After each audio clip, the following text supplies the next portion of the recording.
Steve Bunce is here somewhere in the arena, who's going to be making his way up onto the stage now to speak to some of the people who are going to be involved in the evening's entertainment. And I think we can also welcome up one of the great names of Manchester boxing, Mr. Ricky Hatton.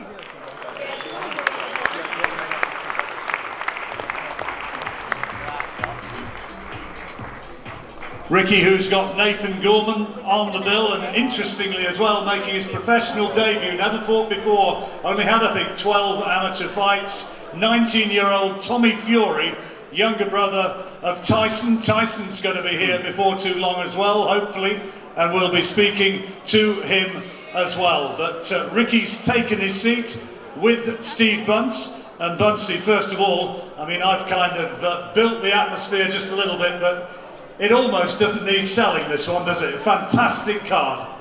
Yeah, solid long card. 6 o'clock we're live. We start about 4 o'clock.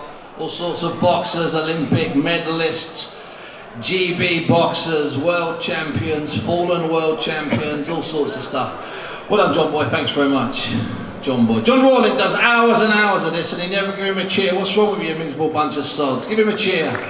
Thank you. Thank you very much. I'm joined here by a man that needs no introduction, so I won't even bother with an introduction. Ricky, you've got a couple of fighters on the bill, but first of all, let's deal with your heavyweight, Nathan Gorman. I like this kid. He's fast, he's slippery, he's elusive, and as they say, a bit like you, he will fight anybody. He is, yeah, fearless, and he's unbelievable. He's a real natural talent. I mean, he only had like 12 fights as an amateur. He was already in the GB squad. And when he walked through, he was 22 years of age. The first day he walked through the door, he looked like he'd only been boxing about 3 years. You know, he looked like he'd been boxing 23 years. You know, and real natural ability. He's progressing really, really well. He's gone through the, the 4 rounds, the 6 rounders, and all the journeyman type level of opposition. And now it's time for him to move up into, move up a level, which obviously this fellow is. Now he can take a man out with just one punch, body shot, head shot, but the last time out, you were grilling him, you were giving him a bit of a hard time in the corner because the guy was going the distance. That was a really tough, durable man. Do you expect the same from Ramzan? Yeah, well, his last fight, he boxed, is it Solowski? So yeah. He's just had another good win. He just knocked big, out. tough, solid distance. Yeah. Well, he previously knocked him out, and this time he went the distance, and he's beat a lot of unbeaten fighters as Solowski, so but just my sometimes I get a little bit giddy. Sometimes my expectations can be a little bit too much. Sometimes because I know what he's capable of. Sometimes if he's not perfect, he gets a bollocking, to put it bluntly. So but no, he boxed Big Sexy Sean Turner in his previous fight, and he showed that he can mix it, stand fight, and tough it out. This fella's a little bit different, he's about 6'7", very tall, very experienced. He's fought Joseph Parker for the world title, boxed Lewis Ortiz as well, so it's the right test for where Nathan's at his career. And Nathan's changed shape, he's changed in the last 18 months, he's slimmed down, he looks different, his face and his body is starting to get that chisel effect. Is that something you're bothered about in the gym, or you're just happy with what he does in the gym? Oh, I mean, he's never, there's all different body types, Nathan won't mind me for saying he's never going to be a body beautiful, but some boxers are like that. Tyson Fury has that smooth look to him. Remember Riddick Bowe, he was one, one like that.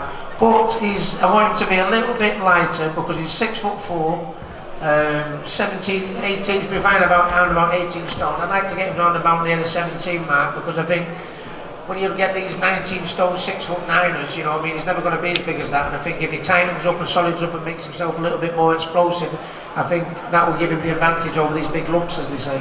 What might he be today?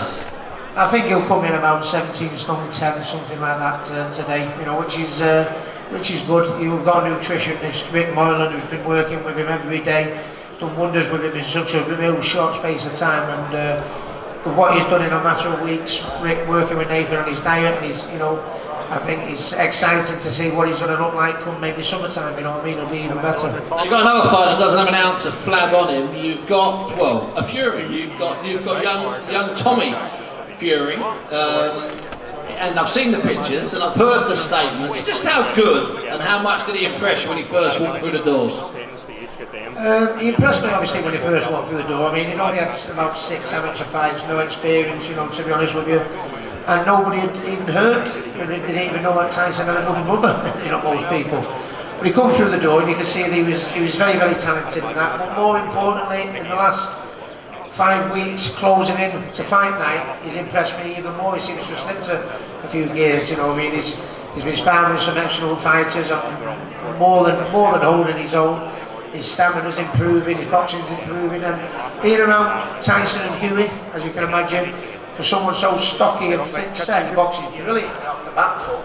But when you look at the armory, the shoulders and the arms you've got on him, eventually, you know, if I can get him going back like Tyson and moving forward like I used to do, I think we've got good prospects on our hands. But you know, a lot of people saying there's pressure on him being a Fury. You know, I don't think that is. I think he's got good pressure. Yeah, good pressure. He's got the added advantage of Huey and Tyson to look up to be honest with you. He only has six amateur fights, so nothing's expected of him.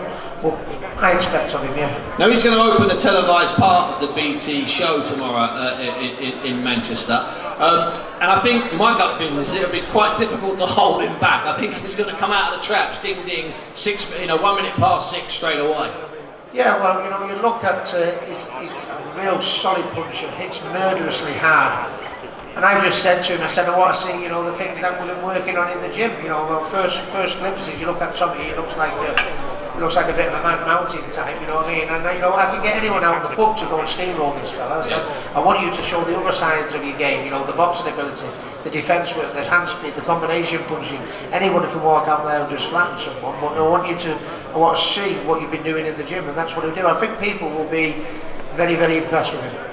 Rick, it's been a good few years now that you since your last fight that you've been in the gym, but it seems to me that you've been the happiest I've seen you this last 6 to 9 months with the fighters you've got in the gym, the domestic fighters you've got in the gym. Is that a fair comment, Rick, that you're in one of the best places you've been for an awful long time?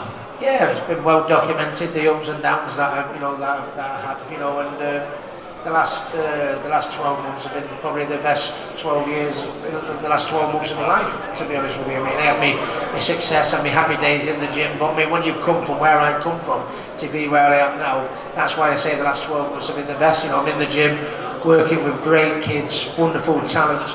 You know, my son Campbell's fighting now, he's 17 years of age, he's dedicating himself to the sport, and he's doing really, really well. My 2 little girls are coming along the treat, they're 7 and 5 now.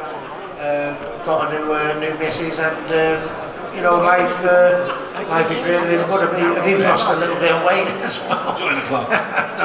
so you know, that's it's all good, and it's because filling my time with fun things to do, and most of it is training all these great kids. Rick, let me ask you a question. I'm sure the people here will understand this. Have you met anybody yet who hasn't claimed they were with you in Las Vegas, or hasn't claimed they were with you that night at the Etihad when you fought there? Have you ever met anybody that said, "Oh, I never saw you fight, Rick"? It's always either someone went to the Mayweather fight, or someone went to the Etihad fight, or someone's had a pint with me, or someone's seen me. Or you a kebab? I would see me in Tenerife for bought me a kebab, yeah, but no, because you know, life has changed so much for me. But me, I still do the things I've always done. I go to the football, I go to the pub, and I still knock about the same people I grew up with, and go to the same places. And the majority of the people probably in this room have probably had some story or met me somewhere along the line. That's just the way I am, and that's why I like to think people like me. Thanks very much. Ricky Hatton, People's Champion, Manchester hero. Thank you. And there really were 50,000 of us travelling over that night, or that week, to see him with Floyd Mayweather and the rest of them.